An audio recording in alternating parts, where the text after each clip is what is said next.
So today we're going to be talking about emotional intelligence, as earlier mentioned, and our speaker is going to be Derek, and that's a great honor considering all his accomplishments and how it is not so easy to get a hold of a busy man. So I will just go through his profile. Derek Karibu, he's already here with us.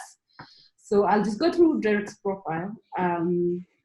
Derek is a trainer, a coach, a facilitator with his company Public Image, where he supports organizations and individuals for high performance. He has trained and worked with hundreds of individuals and teams, helping leaders and entrepreneurs and executives to develop effective interpersonal skills through acceleration of their professional and personal success. By helping them promote their emotional intelligence, leadership and communication, executive presence skills, he has increased their earning potential. And Derek is a regular contributor of the media, giving advice on being seen, heard, and remembered for the right reasons, not just for the sake of it. And he's a regular contributor to magazines and newspapers. So apart from, he got his degree from SHU University in Connecticut, USA, and an MBA from the Helsinki School of Economics. I hope I said that right, in Finland. He's a graduate of Strathmore Business School's Enterprise Development Program, and is a certified emotional intelligence practitioner with Guinness International. He previously worked as a financial analyst with Bloomberg in New York, and okay. Derek, you'll tell us that one, the Risk Institute in France, and worked as a communication strategist with London-based consultancy, Africa Practice. So in addition to that, the finer details, if you didn't know, he's also, on top of training and coaching, Derek is a keynote speaker at conferences, launches, and sales meetings, and he's also a corporate host and moderator, and he's an ambassador with the Pan-African Advocacy Group Africa, and a qualified sponsor. So, Derek, thank you for accepting our invitation and being here with us, and that's quite an impressive profile. So, Karibu, let's just try and get to know you a bit more. So, from my behind the scenes, I also discovered that you are in the space of finance and all this, then public image. Now you're on emotional intelligence and also business. So tell us a bit more. Why all the diversity and many skills? Okay, well, first of all, good afternoon, Sylvia. Thank you so much for having me. I'm excited to be here in spite of the hiccups that the country experienced as a whole this morning.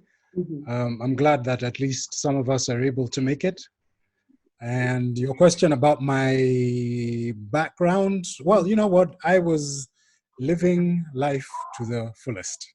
I can say that. And for me, there was nothing better than being able to travel, live, work, and experience different countries, different cultures, in order for me to, I think, become the best version of myself, which hopefully I am here today. So all of those experiences have added up to bringing me to where I am, dealing in, emotional intelligence. You mentioned that.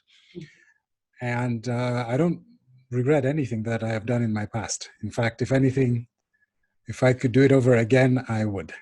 Okay, that's awesome and intriguing at the same time. So let me just introduce you to our audience. A bit. So the invite was mostly to groups of special needs caregivers. This is parents, caretakers, or also people who support the family in terms of therapists and the doctors at large. And just so you know, we'll be recording this so that at least we can share with those who maybe power hasn't come back on their side, and then at least they can be able to join us later. So one of the things as parents, me being a parent also and walking this journey, we are all facing these challenges because of COVID-19. And you can see different families from the groups of interactions that we've had. And also last time, there is so much that has changed both for us and our children. And I'm seeing a lot of parents who are saying, I'm tired, I want to give up, when will this end? So you can imagine that means if a regular human being is going through a tough time, so as special needs parents, most likely is going through the same, but amplified like 10 to 100 times. So one of the challenges that we are having as a fraternity, that is we have a lot of loss. This is in terms of support. You find like a lot of us don't have close family and single parents, majority. And apart from that, now our support system, which is the therapist and the education, school and all that, has now been taken away. And we are trying to have 20,000 balls in the air, and you're trying to have everything under control. So that's where I think that frustration and fatigue is coming from as caregivers. You find we don't even have access when it comes to learning for our children, and you're still hearing like everyone else is going on with school, so it's like double. And the problem with that also, with that accessibility limitation, you find that our children are not accessing therapy, right? And therapy is a grounding factor that keeps them still enough for us to be able to do a lot of the interventions that are there. So you're fearing that you're losing time. We're looking at regression. A lot of parents are already experiencing this regression, especially in behaviors of children. And every day is a new challenge. The things are evolving, because you find like the children now are trying to also adopt to the changes and try to embrace what they cannot even understand in the first place. And you'll find also, especially the ones who are nonverbal, it's also a different story altogether. That's just to give you in a nutshell what we're going through as caregivers. So how do we keep them together enough to be able to sail through this? How do we keep them together enough so that they're able to deal with all these changes that are being thrown at them by life, while life was already hard enough? And this one didn't even come with a warning. Okay, well, thank you for at least sharing the background of this group. And I can only imagine what you as parents and caregivers for children with special needs are going through. And as a matter of fact, just, we're a small group here now, maybe some people will join us later. I just wanted to find out, because I deal in this sort of area of managing emotions. In fact, we say the definition of emotional intelligence is managing, expressing, and perceiving your own emotions, what you're going through, what's going through in your head, so that you can have a positive outcome, but also a positive outcome in other people that you are interacting with. And so I want to find out, what has your week been like? If you could use one word or maybe two words to describe the emotions that you have gone through this week, what would be let's make it the top 3 emotions that you have experienced this week. And I don't know how you want to do this, Sylvia. Just allow people to unmute their mics and talk, because we're a small group. Like, because we're small, let's make it as intimate and as interactive as possible. So you can choose to either put it in the comments, or you can unmute and tell us. So on the chat box, we can see if you're shy, that is. But since we're few, it will be good to just speak. Like, what are the emotions that you have gone through? Personally, I know I've gotten frustrated. Okay, so frustration, Yeah, there was frustration. There was anger at some point. Anger, okay. Then there was compassion also. Frustration, anger, and compassion. Okay, good, thank you. Someone else? For me, I'm a special needs teacher. It's really hard. Parents are calling. Is that Isaac? Yes, it's me. Yeah. Isaac, okay, great. Yeah. Yes, I'm a caregiver at Econ Special Tutorials. Parents have been calling. My class parents have been calling. I don't know what to tell them. Yeah, so this week has been tough for me. So, but what did you feel? If you could use, because one of the things we talk about in EI is being able to increase your emotional vocabulary. You have to begin to self-awareness, which I'll talk about, is begin to express yourself. And even with those children who are going through these unique sort of set of circumstances, beginning to describe what they're feeling. So how would you describe your own emotions, Isaac? My own emotions, I get headache sometimes. And I also feel a bit weak. Okay, so you feel weak. Yeah. You get headaches. Yeah. Yeah, go ahead. Yeah, I'm trying to that's what encourage you to sort of self-aware, look back over the week. When you got that headache, what did you feel apart from weakness? What else did you feel? What was your mood? My mood was a bit down.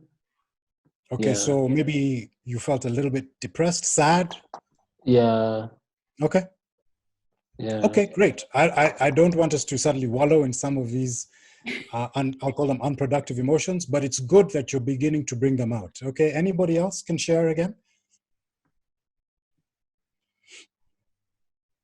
Yes. Yes, go ahead. Someone else? Carol, Mary, Nokia, my fellow namesake Sylvia, Roslyn. What were your emotions so that at least we have something to work with? Yes, Mary. Hello. Yes, Mary, yes. Hi, it's Carol. Yes, Carol. So for me, I would say I've been feeling so overwhelmed. Overwhelmed? Very sometimes very angry. Like Anger? anger of like people around me, like I'm feeling like they're not feeling me, you know. And also a lot of frustration. Like things are not going the way I want them to go. Yeah, I would say so that. Sorry, Carol, I didn't mean to interrupt you. Please go ahead and finish. So I would say frustration, anger, overwhelmed. Yeah, and even depressed at times. Okay. Thank you for sharing that.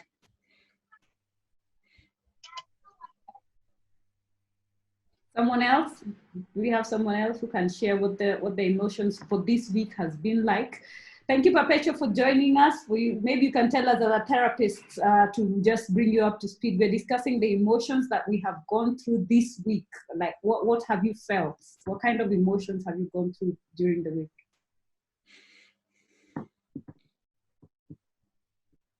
Okay, great. Good afternoon. Good afternoon. Awesome. So, yeah, so for me, the emotions, the first few weeks were tense. So I wouldn't lie, I didn't do the panic shopping. I participated in the panic shopping. I participated in spending lots of hours watching the news, watching the TV. So the first few weeks were like that for me. But as I progressed, I noticed that it is not changing soon. So I had to change. So lately it is a bit quite relaxed, but now with the lockdown for areas, then now there's a bit of tension. Yeah. So if we look at the last week, since last Saturday, what are the 3 overwhelming emotions that you have experienced or that you can remember or that you can recall since last Saturday?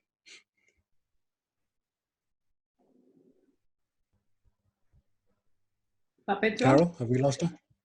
Oh, was it Carol? Sorry, I can't That even... was Perpetua. Perpetua. Yes.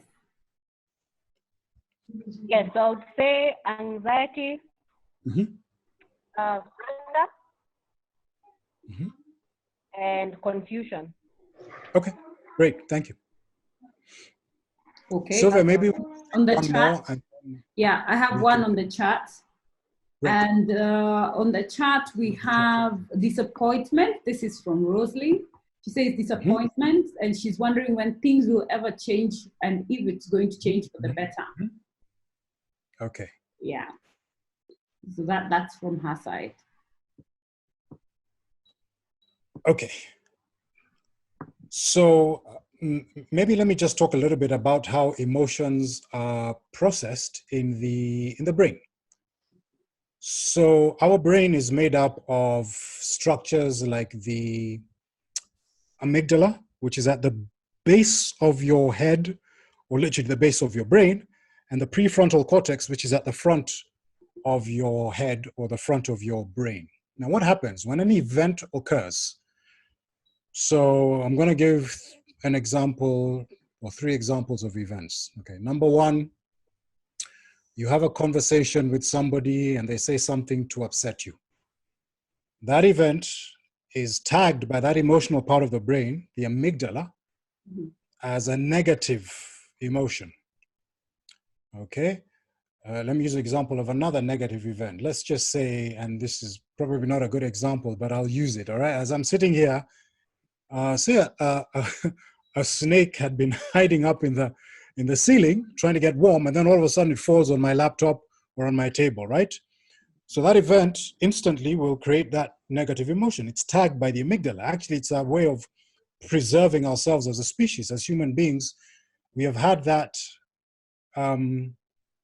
sort of that tag to protect us, because you would probably jump away or recoil to protect yourself. What happens actually is the amygdala then sends unconsciously or subconsciously, without even us being conscious, a message to the front of our heads, which is where the prefrontal cortex is, and that's where our decision-making process is.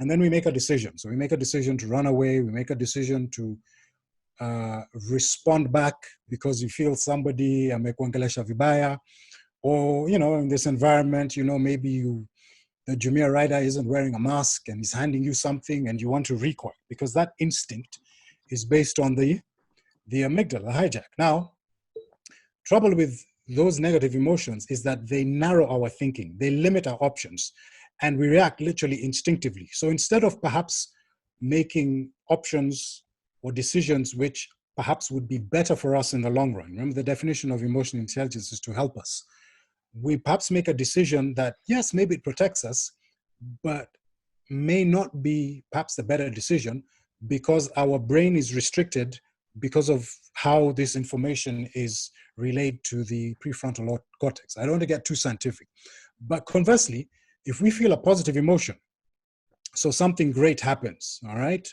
then the prefrontal cortex instead will make a decision based on the fact that we're now thinking more creatively. We're now thinking, we call it laterally, broadly. We're now looking for more options. We're not constricted. So what we're trying to do here in terms of managing our emotions is, how do you take that negative event? That one you can't change. You can't change COVID-19. I can't change somebody talking to you badly. I can't change, a snake that has been hiding in my ceiling and drops onto my table. I can't get rid of all the matatus. They're the ones which drive me crazy. Okay, you can't change for you the situation that you're in, having to be caregivers for children with special needs. But you can change the emotional component, your reaction. So some of the emotions you've shared with me, anxiousness, worry, whatever you've gone through this week, how did you respond to that negative emotion in a way that was, to use the word, intelligent? What did you do? When you felt anger, did you give up? Did you, were you aggressive? Did you lash out? Whatever it is. So that's, I think, the crux of where I'm coming from, is how to manage these strong emotions that we're feeling. All right, I'll stop talking right there. I don't want to lose anybody getting into the rabbit hole. But if there are any questions, again, we're a small group. I'm happy to clarify them. Sylvia, over to you. Okay, so we have two more comments. So we have Mary, who says they felt fearful, disappointed, and angry. I can see anger is a lot of us are annoyed. So at least we have Sho, who has broken it down a bit more. So she says, hi, this week I felt frustrated that I'm not able until now to get support for my child in terms of money transfer, which is something the government should be doing under social protection, and even the other packages being given in the communities currently. So I believe that's under social services. And she's angry that people are not taking this thing seriously, and so the lives of our kids are not going back to normal soon. So that's the other emotion. And also someone says that they're grateful that the son has stayed well so far, because that's one of our Thank you. fears. A positive emotion. There it is. So yeah, so those emotions normally come. They come and go. And I believe it's mostly because of what we are dealing with. So something like our children, our special needs children, is something that's beyond our control. But you see, we always have this feeling of why me? And then there is how people react to our children. So that's another source of anger for us as caregivers. Most of our kids might not process it, all right, and get affected by it. But for me as a caregiver who understands the environment and understand that my child needs to be treated equally like everyone else, it angers us when people mistreat, neglect, and also discriminate against our own children. So in this context, maybe I might pose it as a form of a question. As a caregiver, should I react to this event, or should I just ignore it? The way you're saying it's about our reaction to it. So how should we deal so that we change our focus, like you say, so that it's a bit positive now? Okay, yeah, great question, Sylvia, and the obvious question. I can't speak to what the government is doing. I can't speak to the situation that you find yourselves in. What I can speak to is to how to handle the anger that you're going through, the anxiousness and the stress. So there are a number of strategies. One of them, for example, is what we call creating space for you to process that emotion. Actually, let me take a step back. The first thing is to recognize what that emotion is. Labeling that emotion. That's actually one of the main tenets of emotional intelligence. It's called self-awareness. What I would suggest, particularly for the people in this group, is that begin to write down those strong emotions that you feel and write them down on a regular basis. So it could be once a day, twice a day, maybe in the morning when you get up, in the evening at the end of the day. And just like how you've expressed them to me here, if you start writing to yourself and you go back over the last 12 hours or 24 hours and I felt angry, I did this. I felt stressed, I did this. I felt this. Writing down those emotions actually begins to give you a roadmap of how to deal with them. Because the next thing you're going to do is say to yourself, okay, I was angry and I did this. As you reflect, because now you're not caught up in the moment, you might say to yourself, well, actually, that was a wasted decision that I made based on that anger. Maybe I could have done something more positive. I'm not saying not to feel emotions. All emotions are important. They're data. It's the price of living. But how you can react to it, how you can reframe it, perhaps is a step towards dealing with it in a more emotionally intelligent way. So if I feel anger, write that down, say to myself, okay, the next time I'm going to feel anger, rather than just lashing out or behaving in a way that might be considered unproductive, let me try something else. So that writing down is creating that space. And I know it's easy for me to say that, but in the moment, honestly, I bring this in my life. Somebody will say to me something that makes me angry. Those matatus will drive me up the wall because of the way they drive. I've already that proactive strategy in my head. Now, your matatu, it's going to do that. There are no two ways about it. I can't get rid of all the matatus. I can't change the event.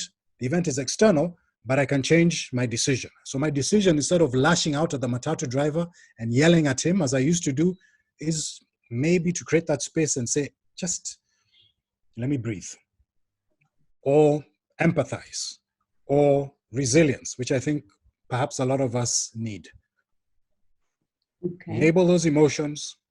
Begin in your own way to say, what is the best way for me to act on that emotion in the moment?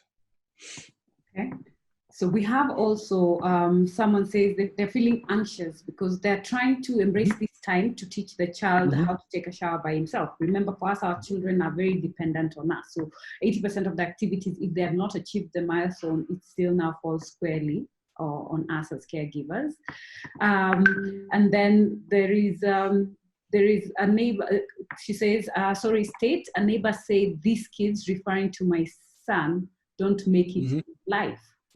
So of course that's I can only imagine how that goes down. If she's still not in jail, then that means she managed it so well. Some of us would be arrested by now.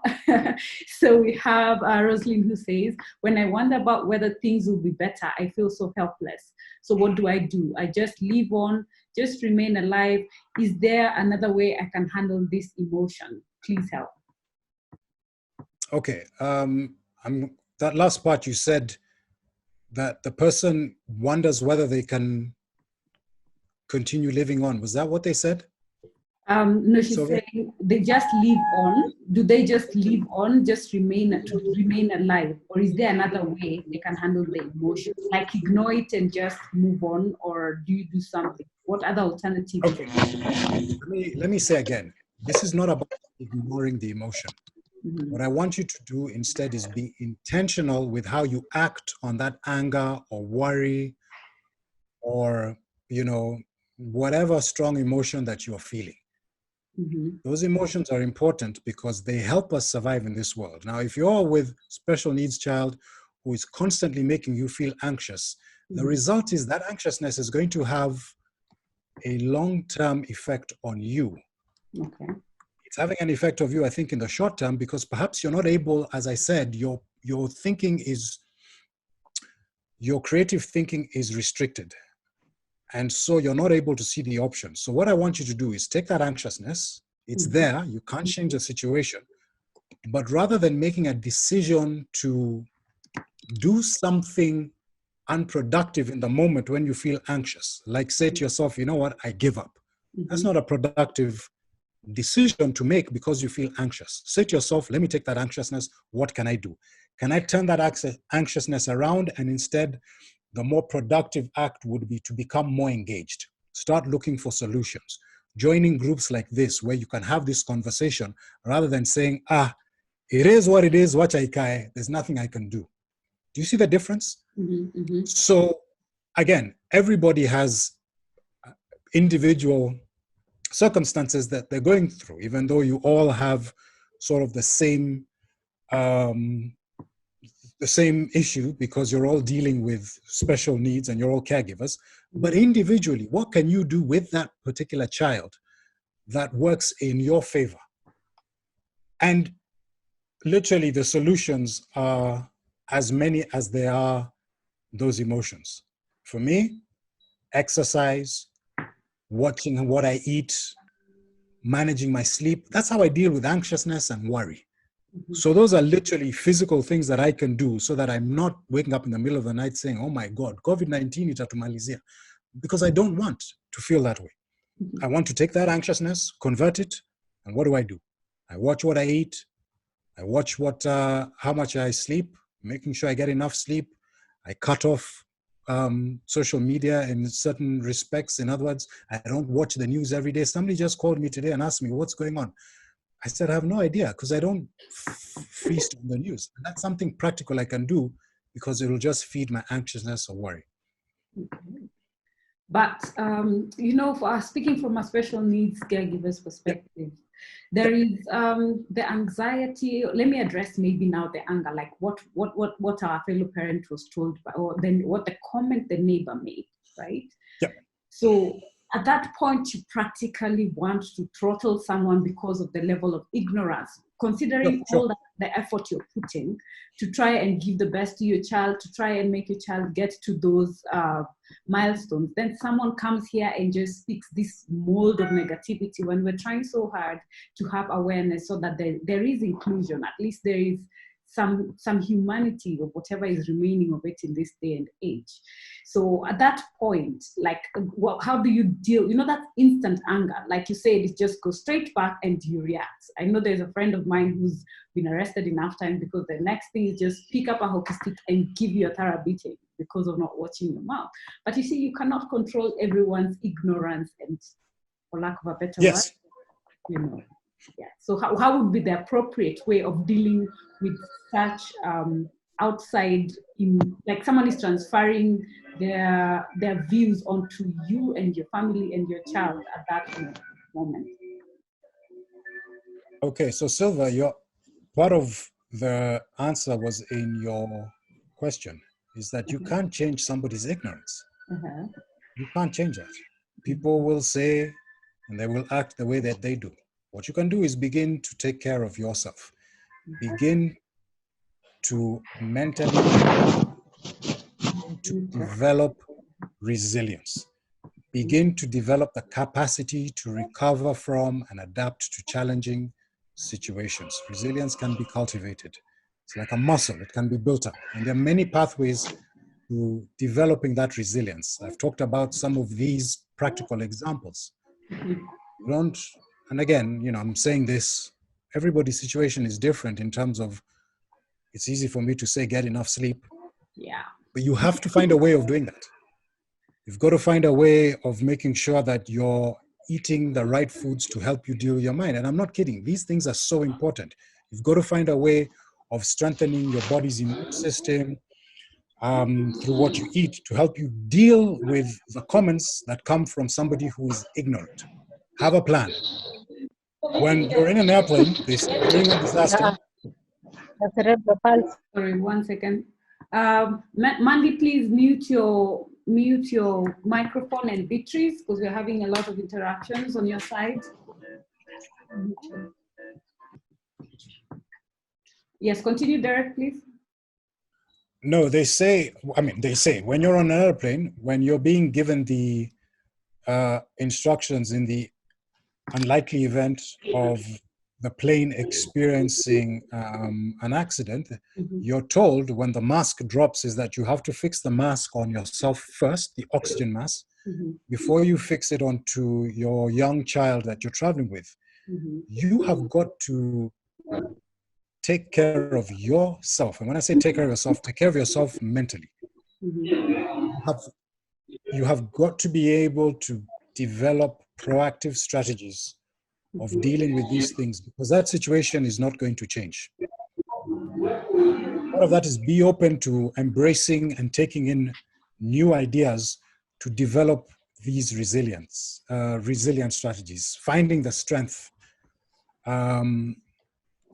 through some of the things that we are discussing today. Then, one of the things that we find as a conflicting, for lack of a better word, point of interest is like the way you're saying, yes, I understand it starts with me.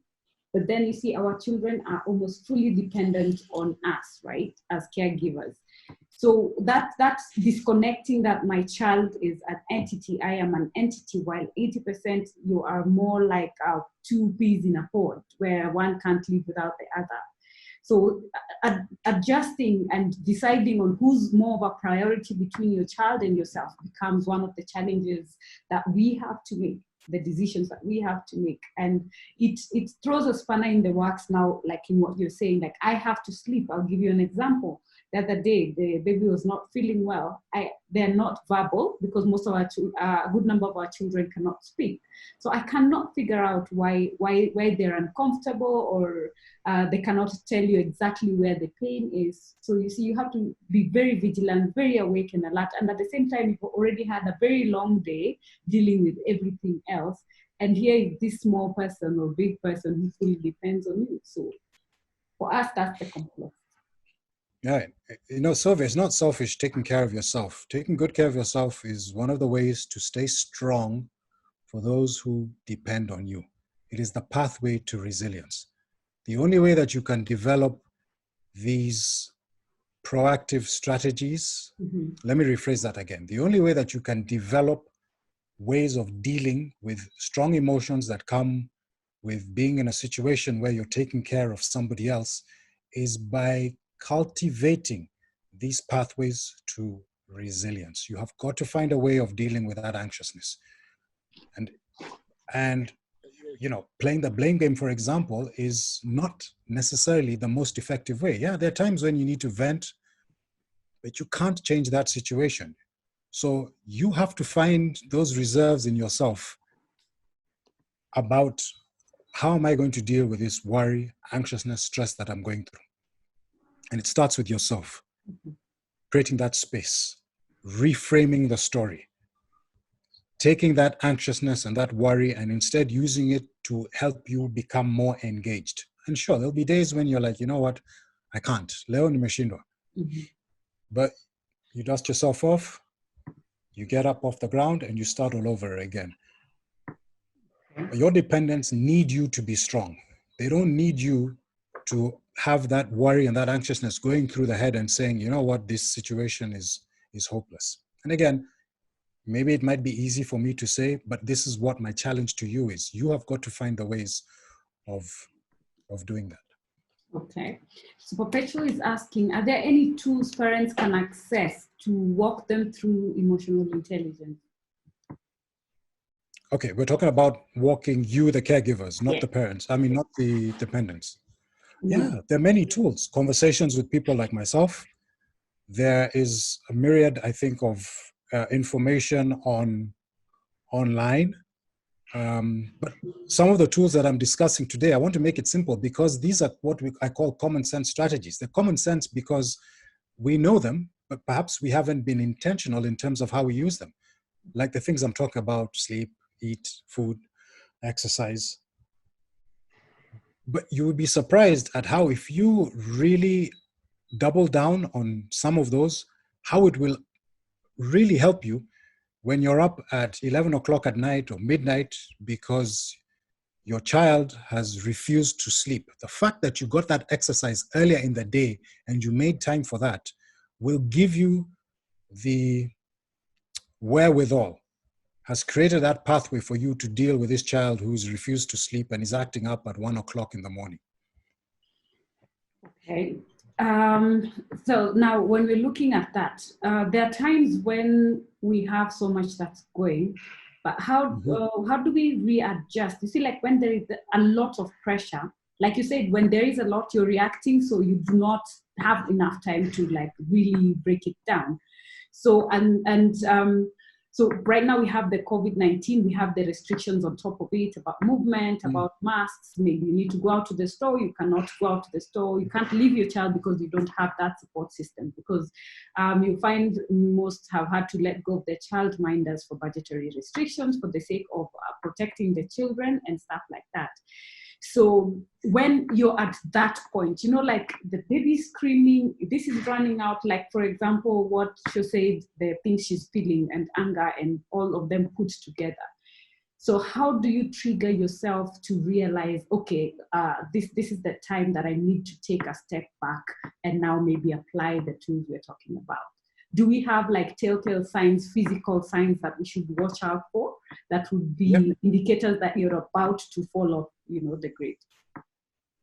That's a great point, Sylvia. Talking about sensations in the body, one of the exercises that I do, particularly when I'm working with my clients, is begin to scan your body, and because whatever feelings that you're going through, anger, happiness, anxiousness, will manifest itself in terms of certain sensations within the body. And again, this is just the self-awareness that I'm talking about. So in the moment, if you're feeling anger, where is that anger manifesting itself? Is it manifesting itself maybe in the hands? Is it manifesting itself by feeling that your fingers are tingling or your feet?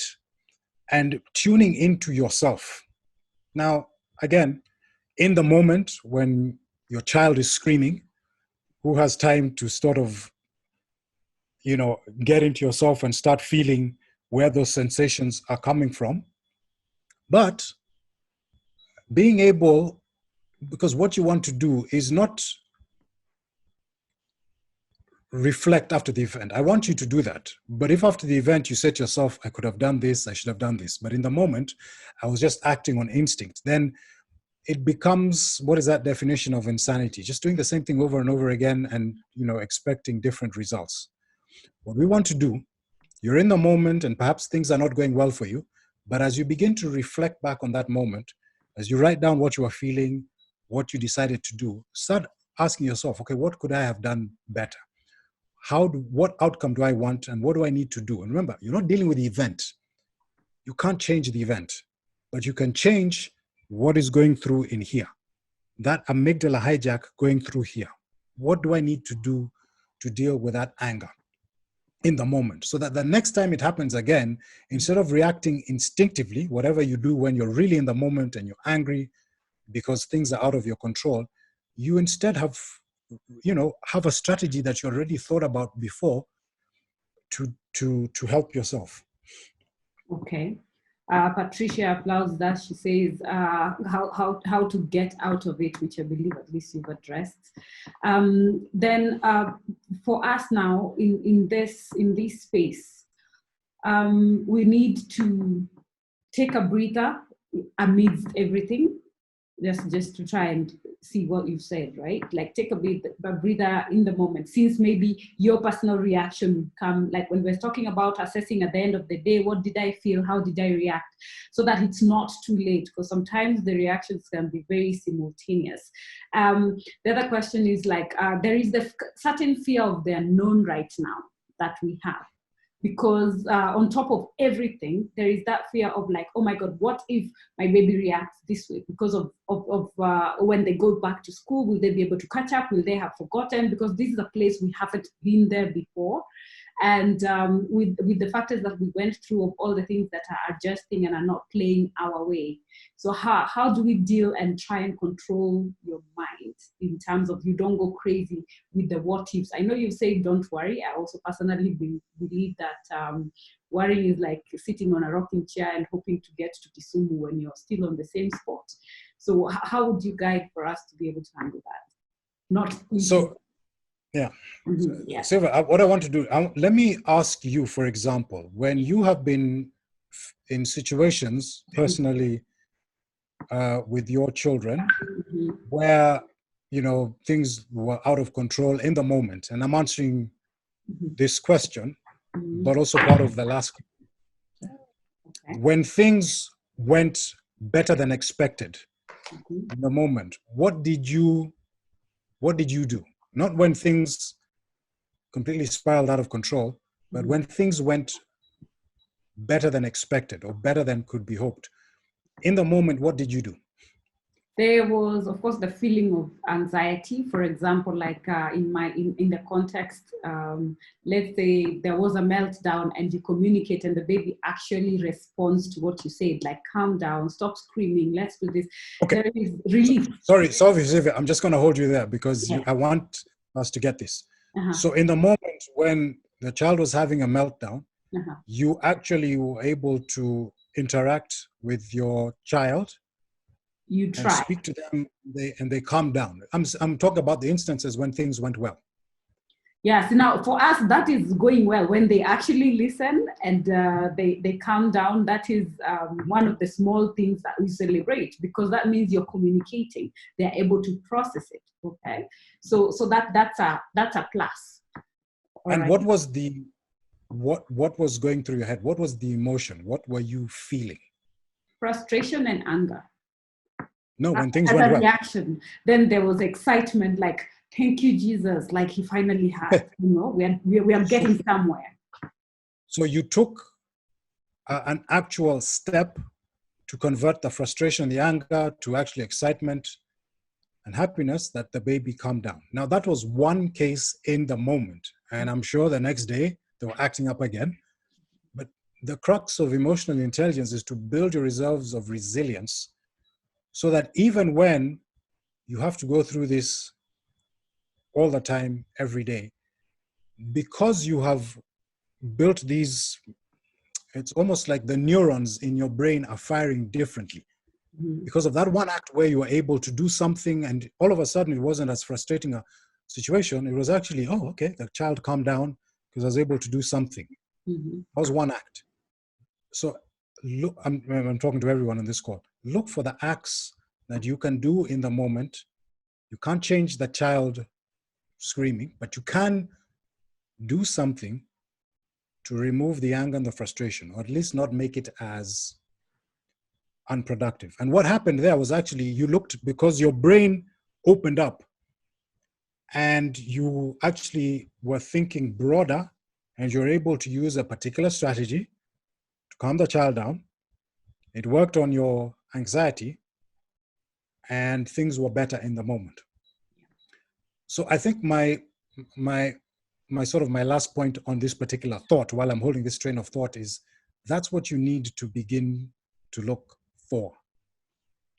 It's not about the event. The event is external. It's about you in the moment. What can you do? Okay, all right. Thanks for that. We have one in from Sylvia. She says, how do we deal with other stakeholders who don't seem to be concerned with helping the child to be independent.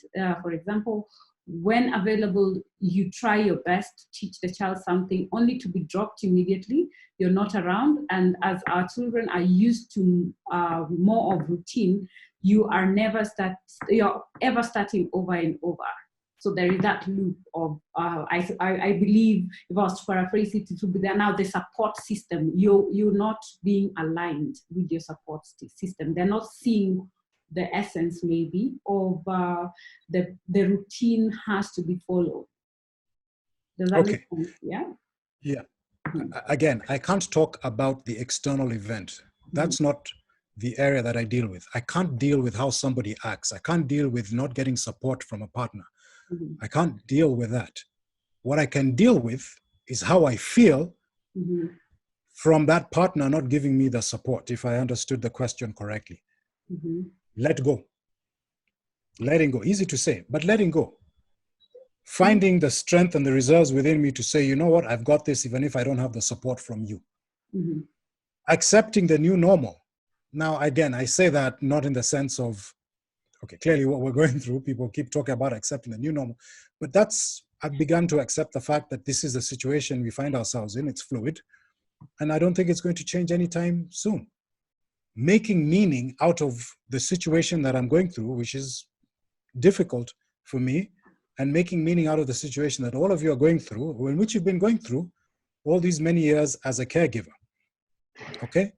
Loving more in order to heal, developing gratitude practices, so that every day you say to yourself, I thank God for this and I thank God for this. That actually has a way of helping you, as I said, when you now are talking to somebody who is not giving you the support that you want, and you say to yourself, how can you be so insensitive? Actually, you've changed your mind because you did a gratitude practice all of that week. And that person not giving you that support is actually not that big of a deal. You have developed your reserves of resilience. You understand? It's the things you do off the court, training in the gym. When you're now in the boxing ring, or you're now on the basketball court, or you're now on the football pitch, all of those hours of work that you did, training, practicing skills, drills, help you when you're in the moment. Okay. Now, let me just throw a bit of a spanner in the works. We are all adults, right? And most of the time, you will find the parents. What? Take a sip of water. All right. So most of the time, you find that we have we have a good number of people who are single parents over here, right? And maybe going outside back in the days, or going for maybe a random day, used to make things a bit different. Okay. But now you can't move, you can't leave, you're alone in this space, and loneliness comes in here. You have a child that you have to deal with, then you have your emotions, as much as we're saying, put yourself first. But then there is that constraint. All right, because most of the time you also see that people will always say that I'll be here to support you, just call me, but they never show up for you when you need them the most. So how do you deal with that? No, now this is now the other emotion of you are actually a human being who has feelings as an individual, leave alone all these external factors that are affecting you. But now the situation is this, I can deal with it, but I still need someone. How do you handle that? Okay, so we're sort of at the risk of sounding like a broken record. I can't control somebody disappointing me. I can't control how somebody in my life will talk to me. I can't control that. I can control my reaction. I can work on, let me put that, I can work on how I feel about somebody disappointing me. Okay? And in fact, mine is not to change that person. Of course, I want them to change. But they will talk to me the way they want to. They will act towards me the way that they want to. I can't change that. What I can do is begin to find ways that I can express my thoughts. So a couple of questions have come, how do we interact with somebody? How do I express my thoughts in a manner that's emotionally intelligent? It's called emotional expression, to somebody who is constantly disappointing me or talks to me in a way that is unproductive. And in the context of we're dealing with this child who has special needs. Emotional expression is expressing yourself in the right way, at the right time, to the right person. So how would I do that? That again is something that I have to find out for myself, because if you say to yourself, you know what, this guy never is ever there for me, he never supports me, he never talks to me then. Because every time he says something, you feel so upset, you let those emotions take over and you say, you're useless, you never help me. How is that helping the situation? You need to be able to have a plan in place where you can have a conversation with that person, and the incumbent is not on him, the encumbrance is on you. Time, place, that is up to you. Everybody's situation is different. So what I would do is I would sit one-on-one with somebody and look at your particular circumstances. Okay, how can you express your feelings to this person in a way that makes them see that they are not giving you the support that you need? Okay. All right. So thank you very much. Just add one more now for the kids. In terms of the fact I mentioned earlier, there could be non-verbal. When we're talking about now engaging in terms of emotions, understanding my feelings, trying to understand, there is a time we are always advised to engage the children and try and understand how they feel. So how would you advise to, now this is as you as a caregiver, that communication to be able to understand what they are going through also, especially with the complexities? Okay, all right. So dealing with a child who has special needs is so unique. For those of us who are parents, it's hard enough having to talk to just a child who doesn't have any special needs and being able to communicate with them at whatever age they are, particularly in this day and age that we live in. But now that added burden of they have special needs, and I'm sure everybody on this call has had a lot of experience in that, how to interact with them. The only thing that I can add, because that's not my area of expertise, is my area of expertise is what's going on inside here. So figuring out what's going on inside the head of a special needs child, their thoughts and emotions at the time. And by the way, the things that I'm advocating that you do, reframing the situation, telling yourself a different story, employing empathy when, dealing with different people, removing your ego, being able to increase your emotional vocabulary, I would suggest that perhaps encourage that in your special needs child. That writing down of those emotions. And then you sit down and say to yourself, okay, you felt really upset this time when you didn't get that toy. Okay, and you acted like this. What do you think you could have done differently? Okay, why do you act like this? What do you want? You want that toy. And sort of going through that thought process of how the next time they are really upset because they're not able to play with the toy, that they can begin to think to themselves, okay, we had this conversation where maybe I shouldn't do this. Okay, all right. Thanks, Derek. Thank you very much. Are there any other questions? I'm seeing Isaac, I can't quite understand his question. He says, special needs children want activities that can give our parent. It's not clear. Sylvia, yes. I was asking, at this time, what activities can we give to our special needs kids? In terms of, for building the emotional intelligence also, and supporting them? Or? Yes, and also supporting them at this time. This goes to this guy, the speaker. Okay. Derek? Yes. What is yours?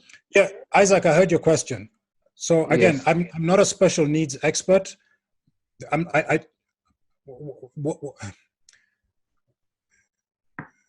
These special needs kids will have emotions just like you will have. Yes. The activities that you can do to build their emotional intelligence are like that one of expressing the emotional vocabulary. So you can sit down and do an exercise where you say to yourself, okay, what have you felt? Begin to express yourself. That's an activity to build your emotional intelligence. Well, it was indeed a great session, and I concur about resilience. And as special needs caregivers, maybe one of the ways we can teach emotions to our children is using the same way we teach them alphabets. Where we have the letters and we ask them. So how about you just take a plain piece of paper, the same way we have emojis on our phones, and then you mimic an expression and then you show it on the image of which this emotion that you're having as a facial expression, you show it to them so that they can relate with, or this is when I'm feeling this way, you try and elaborate it, then the child will be able to relate. That way, when you have those emotions laid out next to them and you're trying to have a conversation about emotions, and you ask how they're feeling, I believe, if you do it over and over the same way we do it with other things, they'll be able to catch up, because some words can be quite difficult for them to actually comprehend. So let's do it the best way we know how, and that way we'll be on the same page, all of us, both the caregivers and the children. We're coming to the end of our session, and I'd like to say thank you very much for all the parents, and to you, Derek. Thank you. We can't say thank you enough for sharing your views and for coming through and enlightening and empowering us so that we are able to know where we are, be authentic with ourselves, allow ourselves to feel, allow ourselves not to be the last on the to-do list or to take care of, and to remember that we also matter as caregivers and that we should take care of ourselves too. And from me to you, I want to remind you that no matter what people say, like Dirk just said, yeah, you are the one who allows things to happen to you in terms of emotions. People's actions don't always have to affect how we feel, but how we react is what eventually will dictate the same. So always be conscious. Take time off at the end of the day and embrace what emotions you had, in summary. And remember, you are very strong. You are too strong compared to every other person who's going through this right now, because the advantage you have as a caregiver and a parent is you've been here before. You have had isolation from the world. You have been able to deal with meltdowns before. You have been able to adjust to social segregation, for lack of a better word. We have seen discrimination. We've seen all these things. It's the only sad part is like this time round, it has been amplified. But despite that, I'm sure we are stronger. And now we have been equipped with skills and advice on how to do it best without losing yourself and still remaining in control. So I believe in all our awesomeness as caregivers, we shall be able to get through this and emerge victors at the end of it. So let us try and just put up goals of what we want to do, what emotional build-up we want to build, and our resilience by the end of it will come out magnificent. So till next week, we'll see you same place, same town, same time. I've been your host, Sylvia Moraa Mochabo from Andy Speaks, and always a pleasure spending the Saturday with you. So we see you next week as we go back to more of our children, because we shall be alternating between the caregivers and the children in our series of special needs hangouts. So say hi to everyone, love your kids, put them first, put you first, and enjoy the journey of being with them and set goals and build your resilience. So see you next week. Ciao.